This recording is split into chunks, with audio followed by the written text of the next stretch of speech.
ಹಾ, ಯಾರಿಗಾದ್ರೂ ಮೂಳೆ ಮುರಿದ್ರೆ ಆಸ್ಪತ್ರೆಯಲ್ಲಿ ನೇರವಾಗಿ ಎಕ್ಸ್ರೇ ಯಂತ್ರದ ಮುಂದೆ ನಿಲ್ಲಿಸ್ತಾರಲ್ವಾ?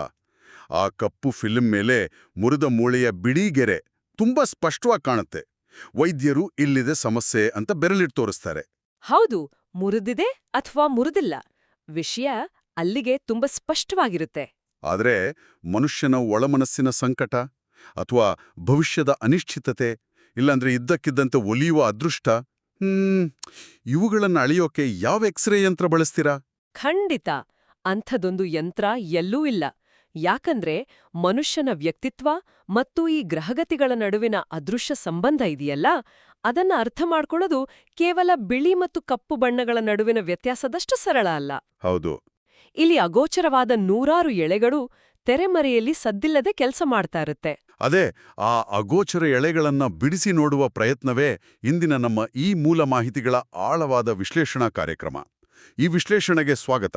ಇಂದು ನಮ್ಮ ಮುಂದಿರುವ ಮಾಹಿತಿ ಕುಂಭರಾಶಿಯವರ ಜೀವನದಲ್ಲಿ ಮೇ 9ರಿಂದ ಮೇ 12ರವರೆಗೆ ನಡೆಯಲಿರುವ ಆ 4 ದಿನದರ ನಿಖರವಾದ ಬದಲಾವಣೆಗಳ ಬಗ್ಗೆ.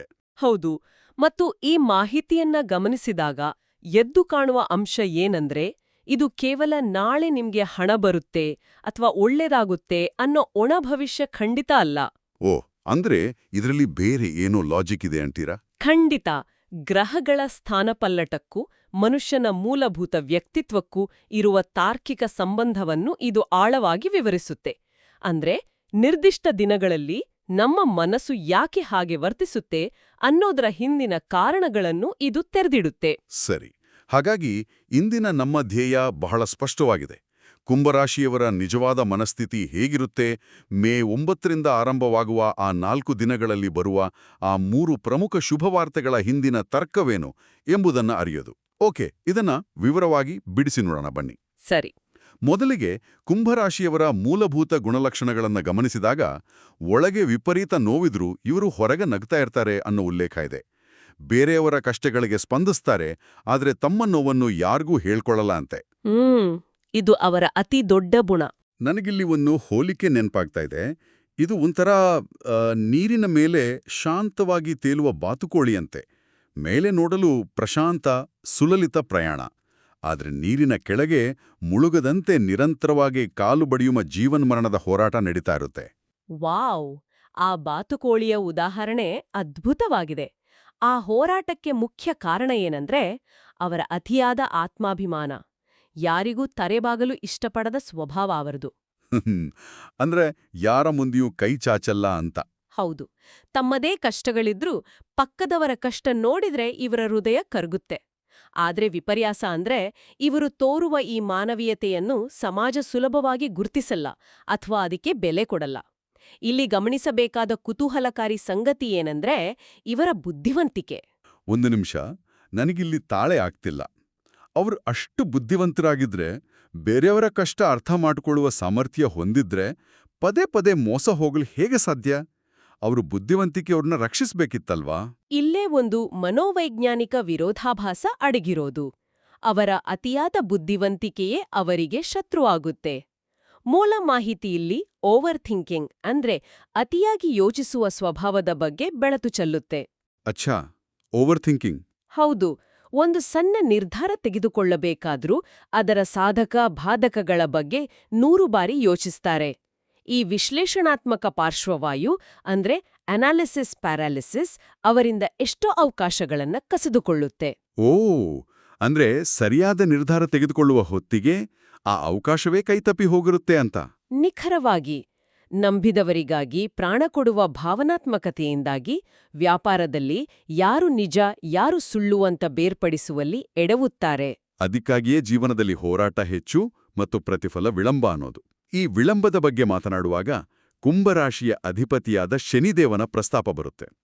ಮೇ 9ರ ಶನಿವಾರದಿಂದ ನಿಂತುಹೋದ ಕೆಲಸಗಳು ಶುರುವಾಗುತ್ತೆ, ಭೂಮಿ ಸಮಸ್ಯೆ, ಕೋರ್ಟ್ ಕೇಸ್ ಬಗೆಹರಿಯುತ್ತೆ ಅಂತ ಮೂಲ ಮಾಹಿತಿ ಹೇಳುತ್ತೆ. ಹೌದು, ಇದು ಬಹಳ ಮುಖ್ಯವಾದ ಘಟ್ಟ. ಆದರೆ ನನಗಿಲ್ಲಿ ಒಂದು ದೊಡ್ಡ ಗೊಂದಲ ಇದೆ. ಇದು ಒಂದು ಪ್ರಮುಖ ಪ್ರಶ್ನೆಯನ್ನು ಹುಟ್ಟುಹಾಕುತ್ತೆ. ನನ್ನ ಇಡೀ ಜೀವನದಲ್ಲಿ ಶನಿ ಅಂದ್ರೆ ಕಷ್ಟ, ದರಿದ್ರ, ಸಾಡೆಸಾತಿ ಅಂತಲೇ ಕೇಳಿದ್ದೇನೆ. ಜನ ಶನಿಯನ್ನು ಕಂಡ್ರೆ ಭಯಪಡ್ತಾರೆ. ಆದರೆ ಇಲ್ಲಿ ನೋಡಿದ್ರೆ ಶನಿಯನ್ನು ಒಬ್ಬ ರಕ್ಷಕನಂತೆ, ಒಳಿತನ್ನು ಮಾಡುವ ಗ್ರಹವನ್ನಾಗಿ ಬಿಂಬಿಸಲಾಗಿದೆ. ಎಲ್ಲರೂ ಭಯಪಡುವ ಗ್ರಹ ಏಕಾಏಕಿ ಹೀಗೆ ಒಳಿತನ್ನು ಮಾಡುವ ನಾಯಕನಾಗಲು ಹೇಗೆ ಸಾಧ್ಯ? ಸಮಾಜದಲ್ಲಿ ಶನಿಯ ಬಗ್ಗೆ ಇರುವ ಅತಿದೊಡ್ಡ ತಪ್ಪು ಕಲ್ಪನೆ ಇದು. ಜ್ಯೋತಿಷಶಾಸ್ತ್ರದ ಮೂಲ ತತ್ವಗಳನ್ನ ನೋಡಿದ್ರೆ ಶನಿ ಕೆಟ್ಟವನಲ್ಲ, ಆತ ಕರ್ಮಫಲದಾತ. ಅಂದ್ರೆ ಯಾರು ಏನ್ ಮಾಡ್ತಾರೋ ಅದರ ಫಲವನ್ನು ನಿಷ್ಠುರವಾಗಿ ನೀಡುವವನು. ಆತ ಒಬ್ಬ ಕಟ್ಟುನಿಟ್ಟಾದ ಶಿಸ್ತುಬದ್ಧ ಗುರುವಿನಂತೆ. ಕಟ್ಟುನಿಟ್ಟಾದ ಗುರುವೆಂದ್ರೆ ಬರೀ ತಪ್ಪಿಗೆ ತಕ್ಕ ಶಾಸ್ತಿ ಮಾಡುವನು ಅಂತ ಅರ್ಥನಾ? ಕೇವಲ ಶಾಸ್ತಿಯಲ್ಲ, ಆತ ಪರೀಕ್ಷೆಗಳ ಮೂಲಕ ವ್ಯಕ್ತಿಯನ್ನು ಗಟ್ಟಿಗೊಳಿಸ್ತಾನೆ. ಕುಂಭರಾಶಿಯವರು ಈವರೆಗೆ ಅನುಭವಿಸಿದ ಕಷ್ಟಗಳು, ಅವಮಾನಗಳು ವಾಸ್ತವವಾಗಿ ಶನಿಯ ತರಬೇತಿಯಾಗಿತ್ತು. ಓ, ತರಬೇತಿ. ಹೌದು. ಇದನ್ನ ಅರ್ಥ ಮಾಡಿಕೊಳ್ಳಲು ಬಿದಿರಿನ ಮರದ ಉದಾಹರಣೆ ತೆಗೆದುಕೊಳ್ಳು. ಬಿದಿರಿನ ಗಿಡವನ್ನು ನೆಟ್ಟು ನೀರು ಹಾಕ್ತಾ ಹೋದ್ರೆ ಮೊದಲ ಕೆಲವು ವರ್ಷ ಭೂಮಿಯ ಮೇಲ್ಭಾಗದಲ್ಲಿ ಯಾವ ಬೆಳವಣಿಗೆಯೂ ಕಾಣಲ್ಲ. ಹೌದು, ಅದು ಸುಮ್ಮನೆ ಸಣ್ಣ ಗಿಡದ ತರಹನೇ ಇರುತ್ತೆ. ಯಾಕಂದ್ರೆ ಅದು ಭೂಮಿಯ ಆಳದಲ್ಲಿ ತನ್ನ ಬೇರುಗಳನ್ನು ಭದ್ರಪಡಿಸ್ಕೊಳ್ತಾ ಇರುತ್ತೆ. ಶನಿ ಮಾಡೋದನ್ನೇ. ಕಷ್ಟಗಳ ಮೂಲಕ ಮನುಷ್ಯನ ಭಾವನಾತ್ಮಕ ಬೇರುಗಳನ್ನು ಗಟ್ಟಿಗೊಳಿಸ್ತಾನೆ. ಒಮ್ಮೆ ಬೇರು ಗಟ್ಟಿಯಾದ ಮೇಲೆ ಮೇ 9ರಿಂದ ಆ ಬಿದಿರು ಒಮ್ಮೆಲೆ ಆಕಾಶದೆತ್ತರಕ್ಕೆ ಬೆಳೆಯುವ ಸಮಯ ಆರಂಭವಾಗುತ್ತೆ. ವಾವ್! ಆ ಬಿದಿರಿನ ಮರದ ಹೋಲಿಕೆ ಅದ್ಭುತವಾಗಿದೆ. ಅಂದ್ರೆ ಕಷ್ಟಗಳನ್ನು ಕೊಟ್ಟು ಯಾವುದೇ ಬಿರುಗಾಳಿ ಬಂದರೂ ಬೀಳದಂತೆ ಸಿದ್ಧಪಡಿಸಿದ ನಂತರವೇ ಶನಿ ತನ್ನ ನಿಜವಾದ ಪ್ರತಿಫಲವನ್ನು ನೀಡ್ತಾನೆ. ಹೌದು. ಪ್ರಾಮಾಣಿಕರಾಗಿದ್ರೂ ಏಕೆ ಇಷ್ಟು ಸಮಸ್ಯೆ ಬರ್ತಿದೆ ಅನ್ನೋ ಕುಂಭರಾಶಿಯವರ ಪ್ರಶ್ನೆಗೆ ಉತ್ತರ ಇಲ್ಲೇ ಇದೆ. ಮೇ 9ರ ಶನಿವಾರದಿಂದ ಆ ಪರೀಕ್ಷೆ ಮುಗಿದು ಫಲಿತಾಂಶ ಹೊರಬರುವ ಸಮಯ. ನಿಂತುಹೋದ ವ್ಯಾಪಾರ, ರಾಜಕೀಯದಲ್ಲಿ ಹೊಸ ಮಾರ್ಗಗಳು ತೆರೆಯುತ್ತೆ. ಅದಕ್ಕೆ ಪರಿಹಾರ ಏನಾದ್ರೂ ಹೇಳಿದಾರಾ? ಖಂಡಿತ. ಇದಕ್ಕೆ ಪೂರಕವಾಗಿ ಶನಿವಾರ ಕಪ್ಪು ಎಳ್ಳಿನ ದೀಪ ಹಚ್ಚೋದು, ಹಾಗೆ ಬಡವರಿಗೆ ಅನ್ನದಾನ ಮಾಡುವ ಪರಿಹಾರಗಳನ್ನು ಮೂಲದಲ್ಲಿ ಸೂಚಿಸಲಾಗಿದೆ. ಸರಿ. ಈ ಗ್ರಹಗತಿಗಳ ಬದಲಾವಣೆಯ ಸಮಯದಲ್ಲಿ ಮನುಷ್ಯರು ಎಷ್ಟೊಂದು ಗೊಂದಲದಲ್ಲಿರ್ತಾರೆ ಅಂದ್ರೆ ಅವರು ಪರಿಹಾರಗಳಿಗಾಗಿ ನಾನಾ ಮಾರ್ಗಗಳನ್ನು ಹುಡುಕ್ತಾರೆ. ಇದೇ ಸಂದರ್ಭದಲ್ಲಿ ಈ ಮೂಲ ಮಾಹಿತಿಯಲ್ಲೇ ಒಂದು ವಸ್ತುನಿಷ್ಠ ಉಲ್ಲೇಖ ಇದೆ. ಹೌದು. ಶ್ರೀ ಕಾಳಿಕಾದೇವಿ ಜ್ಯೋತಿಷಾಲಯದ ಜಿ ಲಕ್ಷ್ಮಣರಾಜು ಅವರ ಸಂಪರ್ಕ ಸಂಖ್ಯೆ 8053977284 ನೀಡಲಾಗಿದೆ. ಪ್ರೇಮ, ಆಸ್ತಿ, ವಿವಾಹ ಮತ್ತು ಪೀಡಕನಸುಗಳಂತಹ ಸಮಸ್ಯೆಗಳಿಗೆ ಜ್ಯೋತಿಷ್ಯ ಹೇಳಲಾಗುವುದು ಅಂತ ಆ ಮಾಹಿತಿಯಲ್ಲಿದೆ. ಹೌದು. ಗ್ರಹಗಳ ಬದಲಾವಣೆಯ ಘಟ್ಟದಲ್ಲಿ ಮುಂದೇನಾಗುತ್ತೆ ಅನ್ನೋ ಭಯ ಕಾಡಿದಾಗಲ್ಲ, ಮಾನಸಿಕ ನೆಮ್ಮದಿಗಾಗಿ ಅಥವಾ ಒಂದು ನಿರ್ದಿಷ್ಟ ಮಾರ್ಗದರ್ಶನಕ್ಕಾಗಿ ಇಂಥ ಸೇವೆಗಳ ಮೊರೆ ಹೋಗೋದು ಸಹಜ. ಇದು ಮನುಷ್ಯನ ಅನಿಶ್ಚಿತತೆಯನ್ನು ನಿಭಾಯಿಸುವ ಒಂದು ವಾಸ್ತವಿಕ ವಿಧಾನ. ಹೌದು, ಅದು ನಿಜ. ಆ ಅನಿಶ್ಚಿತತೆಯಿಂದ ಹೊರಬರುವ ನಿಟ್ಟಿನಲ್ಲಿ ಮೇ 9ರಿಂದ 12ರ ನಡುವೆ ಬರುವ 3 ಪ್ರಮುಖ ಶುಭವಾರ್ತೆಗಳ ಮೇಲೆ ಮೂಲ ಮಾಹಿತಿ ಬಹಳ ಒತ್ತು ನೀಡಿದೆ. ಹೌದು. ಆ 3 ವಾರ್ತೆಗಳು ಯಾವುವು ಅಂತ ನೋಡಿದ್ರೆ, ಮೊದಲನೆಯದು ಹಣಕಾಸು.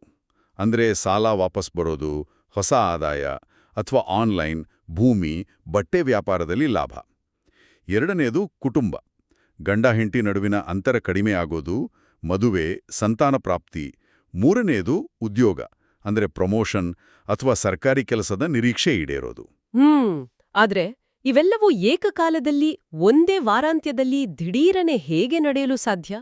ಇವು ಪ್ರತ್ಯೇಕ ಘಟನೆಗಳಂತೆ ಕಂಡ್ರೂ ಇವುಗಳ ನಡುವೆ ಬಲವಾದ ಕೊಂಡಿ ಇದೆ.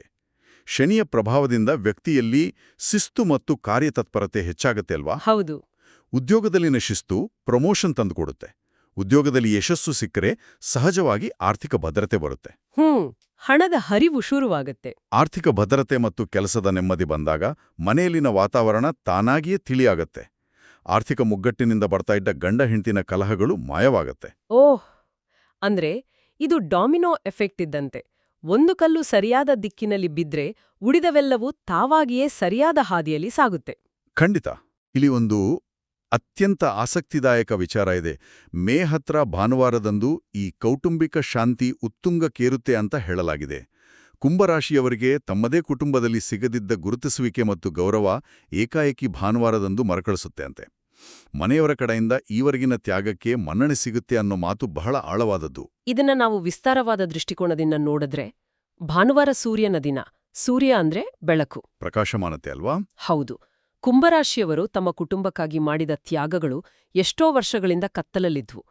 ಭಾನುವಾರದ ಪ್ರಭಾವದಿಂದಾಗಿ ಆ ತ್ಯಾಗಗಳು ಕುಟುಂಬದವರ ಕಣ್ಣಿಗೆ ಕಾಣಲು ಆರಂಭಿಸುತ್ತೆ. ದೂರದ ಸಂಬಂಧಿಗಳಿಂದ ಬರುವ ಒಂದು ಕರೆ ಅವರಲ್ಲಿ ಹೊಸ ಉತ್ಸಾಹವನ್ನು ತುಂಬುತ್ತೆ. ತನ್ನದೇ ಮನೆಯಲ್ಲಿ ತನ್ನವರಿಂದಲೇ ಕಡೆಗಣನೆಗೆ ಒಳಗಾದಾಗ ಆಗುವ ಮಾನಸಿಕ ಹಿಂಸೆ ಇದೆಯಲ್ಲ, ಅದು ಶತ್ರುಗಳು ಕೊಡುವ ಹಿಂಸೆಗಿಂತ ಭಯಾನಕ. ಆ ನೋವು ಭಾನುವಾರದಂದು ಕೊನೆಗೊಳ್ಳುತ್ತೆ ಅನ್ನೋದು ಬಹಳ ದೊಡ್ಡ ಆಶ್ವಾಸನೆ. ಹೌದು. ಮತ್ತು ಈ ದಿನ ಭಾನುವಾರದ ಪರಿಹಾರವಾಗಿ ಲಕ್ಷ್ಮೀದೇವಿ ಅಥವಾ ಶಿವನಿಗೆ ದೀಪ ಹಚ್ಚೋದು, ಮನೆ ಬಾಗಿಲಿಗೆ ಅರಿಶಿಣ ನೀರು ಸಿಂಪಡಿಸೋದನ್ನೂ ಉಲ್ಲೇಖಿಸಲಾಗಿದೆ. ಸರಿ. ಆದರೆ ಇದರ ಜೊತೆಗೆ ಮೂಲದಲ್ಲಿ ಒಂದು ಪ್ರಮುಖ ಎಚ್ಚರಿಕೆಯನ್ನು ಕೂಡ ನೀಡಲಾಗಿದೆ. ಒಳ್ಳೆಯ ಸಮಯ ಬರುವಾಗ ಹೊಟ್ಟೆ ಕಿಚ್ಚು ಪಡುವವರು ಮೋಸ ಮಾಡಬಹುದು. ಓಹ್, ಆ ಓವರ್ ಥಿಂಕಿಂಗ್ ಮತ್ತು ಅತಿಯಾಗಿ ನಂಬುವ ಸ್ವಭಾವ ಮತ್ತೆ ಅಡ್ಡ ಬರುತ್ತಾ? ಅದೇ ಪ್ರಮುಖ ಸಮಸ್ಯೆ.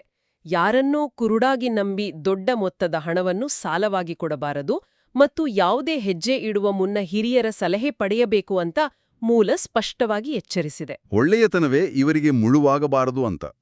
ಈಗ ವಾರಾಂತ್ಯ ಮುಗಿದು ಸೋಮವಾರ ಮೇ 11ರ ಕಡೆಗೆ ಬಂದ್ರೆ ಇಲ್ಲಿ ಒಂದು ವಿಚಿತ್ರವಾದ ಬದಲಾವಣೆ ಕಾಣುತ್ತೆ. ಯಾವ ರೀತಿ? ನೋಡಿ, ಶನಿವಾರ ಮತ್ತು ಭಾನುವಾರ ಸಂಪೂರ್ಣವಾಗಿ ಭೌತಿಕ ಲಾಭಗಳ ಬಗ್ಗೆ ಇದೆ. ಅಂದ್ರೆ ಹಣ, ಕೆಲಸ, ಸಮಾಜದಲ್ಲಿ ಗೌರವ. ಆದರೆ ಸೋಮವಾರ ಇದ್ದಕ್ಕಿದ್ದಂತೆ ಆಂತರಿಕ ಮತ್ತು ಮಾನಸಿಕ ಶಾಂತಿಯ ಬಗ್ಗೆ ಅಥವಾ ಭಾವನಾತ್ಮಕ ಬದಲಾವಣೆಯ ಬಗ್ಗೆ ಇದೆ ಅಂತ ಮೂಲ ಹೇಳುತ್ತೆ. ಹೊರಗಿನ ಪ್ರಪಂಚದಲ್ಲಿ ಎಲ್ಲವೂ ಸರಿಯಾಗಿರುವಾಗ ಸೋಮವಾರ ಸಂಪೂರ್ಣವಾಗಿ ಈ ಆಂತರಿಕ ಸಂಘರ್ಷವೇಕೆ? ಜ್ಯೋತಿಷ್ಯದ ಮೂಲಭೂತ ರಚನೆಯನ್ನು ಅರ್ಥ ಮಾಡಿಕೊಂಡ್ರೆ ಇದು ಸ್ಪಷ್ಟವಾಗುತ್ತೆ. ಸೋಮವಾರ ಚಂದ್ರನ ಆಳ್ವಿಕೆಗೆ ಒಳಪಡುವ ದಿನ. ಚಂದ್ರನಿಗೂ ಸಮುದ್ರದ ಅಲೆಗಳಿಗೂ ಇರುವ ಸಂಬಂಧ ನಮಗೆಲ್ಲ ಗೊತ್ತಿದೆ. ಹೌದು, ಉಬ್ಬರವಿಳಿತಗಳು. ಮನುಷ್ಯನ ದೇಹದಲ್ಲಿ 70% ನೀರಿದೆ ಅಲ್ವಾ? ಹಾಗಾಗಿ ಚಂದ್ರನ ಚಲನೆಯು ಮನುಷ್ಯನ ಭಾವನೆಗಳ ಮೇಲೆ ನೇರ ಪರಿಣಾಮ ಬೀರುತ್ತೆ ಅಂತ ಪ್ರಾಚೀನ ಶಾಸ್ತ್ರಗಳು ನಂಬುತ್ತವೆ. ಚಂದ್ರ ಮನಸ್ಸಿನ ಕಾರಕ. ಅಂದ್ರೆ ಭೌತಿಕ ಲಾಭಗಳು ಎಷ್ಟೇ ಇದ್ರೂ ಮನಸ್ಸಿನ ಒಳಗಿನ ಹಳೆಯ ಗಾಯಗಳನ್ನು ದುಡ್ಡು ಗುಣಪಡಿಸಲಾರದು ಅಂತೆ. ಸರಿಯಾಗಿ ಹಿಡಿದಿದ್ರಿ. ಸೋಮವಾರದಂದು ಕುಂಭರಾಶಿಯವರ ಮನಸ್ಸು ಸ್ವಲ್ಪ ಭಾವನಾತ್ಮಕವಾಗಿರುತ್ತೆ. ಹಳೆಯ ಕಹಿ ಘಟನೆಗಳು ನೆನಪಾಗಬಹುದು. ಈ ನಕಾರಾತ್ಮಕ ಶಕ್ತಿಯನ್ನು ಹೊರಹಾಕಲು ಮತ್ತು ನಿದ್ರಾಹೀನತೆಯನ್ನು ಹೋಗಲಾಡಿಸಲು ಶಿವನ ಆರಾಧನೆ, ದೇವಾಲಯ ದರ್ಶನ ಹಾಗೂ ಓಂ ನಮಃ ಶಿವಾಯ ಜಪವನ್ನು ಪರಿಹಾರವಾಗಿ ಸೂಚಿಸಲಾಗಿದೆ. ಓಹೋ, ಸರಿ. ಇದೇ ಭಾವನಾತ್ಮಕತೆಯ ಜೊತೆಗೆ ಅವರ ಪ್ರೇಮ ಜೀವನದ ಕುತೂಹಲಕಾರಿ ಅಂಶವನ್ನು ಕೂಡ ಬಿಚ್ಚಿಡಲಾಗಿದೆ. ಹೌದು. ಕುಂಭರಾಶಿಯವರು ಪ್ರೇಮದಲ್ಲಿ ಬಹಳ ಪ್ರಾಮಾಣಿಕರು. ಆದರೂ ಅವರ ಪ್ರೀತಿಯಲ್ಲಿ ಅಪಾರ್ಥಗಳು ಸೃಷ್ಟಿಯಾಗುತ್ತೆ ಎನ್ನಲಾಗಿದೆ. ಪ್ರೀತಿ ಪ್ರಾಮಾಣಿಕವಾಗಿದ್ಮೇಲೆ ಅಪಾರ್ಥವೇಕೆ ಬರುತ್ತೆ? ಅಭಿವ್ಯಕ್ತಿಯ ಕೊರತೆಯಿಂದ. ಅಂದ್ರೆ ಭಾವನೆಗಳನ್ನು ವ್ಯಕ್ತಪಡಿಸಲು ಹಿಂದೇಟು ಹಾಕ್ತಾರೆ. ಸಂವಹನದಲ್ಲಿನ ಈ ಅಂತರದಿಂದಾಗಿ ಎದುರಿಗಿರುವ ವ್ಯಕ್ತಿಗೆ ಅಪಾರ್ಥಗಳು ಸೃಷ್ಟಿಯಾಗುತ್ತೆ. ಅಂದ್ರೆ ಒಳಗೊಂದು ಹೊರಗೊಂದು ಎನ್ನುವ ತಪ್ಪು ಕಲ್ಪನೆ. ಹೌದು. ಆದ್ರೆ ಈ ಅವಧಿಯಲ್ಲಿ ಆ ಸಮಸ್ಯೆ ಕೂಡ ಸರಿಯಾಗಲಿದೆ ಅಂತ ಹೇಳಲಾಗಿದೆ. ಎಲ್ಲಕ್ಕಿಂತ ಮುಖ್ಯವಾಗಿ ಸೋಮವಾರದ ಮಟ್ಟಿಗೆ ಹಳೆಯ ಕೋಪವನ್ನು ಮರೆತು ಇತರರನ್ನು ಕ್ಷಮಿಸೋದ್ರಿಂದ ಮಾತ್ರ ಭವಿಷ್ಯದ ಹೊಸ ಅವಕಾಶಗಳನ್ನು ತೆಕ್ಕೆಗೆ ಹಾಕ್ಕೊಳ್ಳಲು ಸಾಧ್ಯ ಅಂತ ಮೂಲ ಮಾಹಿತಿ ಸ್ಪಷ್ಟಪಡಿಸುತ್ತೆ. ದ್ವೇಷವನ್ನು ಹೊತ್ತು ತಿರುಗೋದು, ನಾವೇ ವಿಷ ಕುಡಿದು ಬೇರೆಯವನು ಸಾಯಲಿ ಅಂತ ಕಾಯ್ತಿದ್ದಂತೆ ಅಲ್ವಾ? ಕ್ಷಮಿಸುವುದು ಇತರರಿಗಿಂತ ಹೆಚ್ಚಾಗಿ ನಮ್ಮನ್ನೇ ನಾವು ಮಾನಸಿಕ ಜೈಲಿನಿಂದ ಬಿಡುಗಡೆ ಮಾಡ್ಕೊಳ್ಳೋ ಪ್ರಕ್ರಿಯೆ. ಖಂಡಿತ. ತುಂಬಾ ಚೆನ್ನಾಗಿ ಹೇಳಿದ್ರಿ. ಹಾಗಾದ್ರೆ ಇದರ ಒಟ್ಟಾರೆ ಅರ್ಥವೇನು? ಈ 4 ದಿನಗಳು ಕೇವಲ ದಿನಾಂಕಗಳಲ್ಲ. ಇದು ಕಷ್ಟದಿಂದ ಪ್ರತಿಫಲದ ಕಡೆಗೆ, ಕಡೆಗಣನೆಯಿಂದ ಗುರ್ತಿಸುವಿಕೆಯ ಕಡೆಗೆ ನಡೆಯುವ ಒಂದು ಸುಂದರ ಪ್ರಯಾಣ.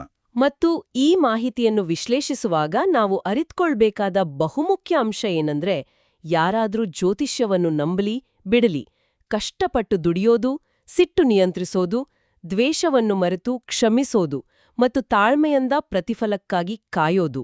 ಹೌದು, ಇವು ಪ್ರತಿಯೊಬ್ಬ ಮನುಷ್ಯನ ಜೀವನಕ್ಕೂ ಅನ್ವಯಿಸುವ ಅತ್ಯಮೂಲ್ಯ ಪಾಠಗಳಾಗಿವೆ. ತಾಳ್ಮೆ ಮತ್ತು ಸತತ ಪ್ರಯತ್ನವಿದ್ದಾಗ ಕಾಲವೇ ಸರಿಯಾದ ಉತ್ತರ ಕೊಡುತ್ತೆ. ಆ ನೀರಿನೊಳಗಿನ ಬಾತ್ಕೋಳಿಯ ನಿರಂತರ ಹೋರಾಟ ಕೊನೆಗೊಮ್ಮೆ ಸುಂದರವಾದ ಪಯಣವಾಗಿ ಬದಲಾಗುತ್ತೆ. ನಿಜವಾಗ್ಲೂ. ಈ ಎಲ್ಲ ಮಾಹಿತಿಯನ್ನು ಒಗ್ಗೂಡಿಸಿದಾಗ ಕಾರ್ಯಕ್ರಮದ ಕೊನೆಯಲ್ಲಿ ನನ್ನ ಮನಸ್ಸಿನಲ್ಲಿ ಒಂದು ಹೊಸ ವಿಚಾರ ಮೂಡ್ತಾ ಇದೆ. ಏನು? ನಾವೆಲ್ಲರೂ ನಮ್ಮ ಜೀವನದಲ್ಲಿ ಬರುವ ಕಷ್ಟಗಳನ್ನು ಕೇವಲ ಶಿಕ್ಷೆ ಅಂತ ಭಾವಿಸ್ತೇವೆ. ಆದರೆ ಆ ಕಷ್ಟಗಳೇ ನಮ್ಮನ್ನು ಉನ್ನತ ಮಟ್ಟಕ್ಕೆ ಸಿದ್ಧಪಡಿಸುವ ಪರೀಕ್ಷೆಗಳಾಗಿದ್ರೆ ನಾವು ನಮ್ಮ ಪ್ರಸ್ತುತ ಸಮಸ್ಯೆಗಳನ್ನು ನೋಡುವ ದೃಷ್ಟಿಕೋನವು ಸಂಪೂರ್ಣವಾಗಿ ಬದಲಾಗುವುದಿಲ್ವೇ? ಹೌದು. ಕಷ್ಟಗಳನ್ನು ನಮ್ಮನ್ನು ಎತ್ತರಿಸುವ ಮೆಟ್ಟಿಲುಗಳಾಗಿ ನೋಡುವ ಆ ದೃಷ್ಟಿಕೋನವೇ ಮನುಷ್ಯನ ನಿಜವಾದ ಗೆಲುವು. ಖಂಡಿತ. ಆ ಹೊಸ ದೃಷ್ಟಿಕೋನದೊಂದಿಗೆ ನಮ್ಮೆಲ್ಲರ ಕಷ್ಟಗಳೆಂಬ ಕಗ್ಗತ್ತಲಲ್ಲಿ ಭರವಸೆ ಎಂಬ ಬೆಳಕಿನ ಗೆರೆಯನ್ನು ಹುಡುಕುವ ಪ್ರಯತ್ನ ನಮ್ಮದಾಗಲಿ. ಈ ಆಳವಾದ ವಿಶ್ಲೇಷಣೆಯನ್ನು ಇಲ್ಲಿಗೆ ಮುಕ್ತಾಯಗೊಳಿಸೋಣ. ಮತ್ತೊಂದು ಕುತೂಹಲಕಾರಿ ವಿಷಯದ ವಿಶ್ಲೇಷಣೆಯೊಂದಿಗೆ ಮತ್ತೆ ಸಿಗೋಣ.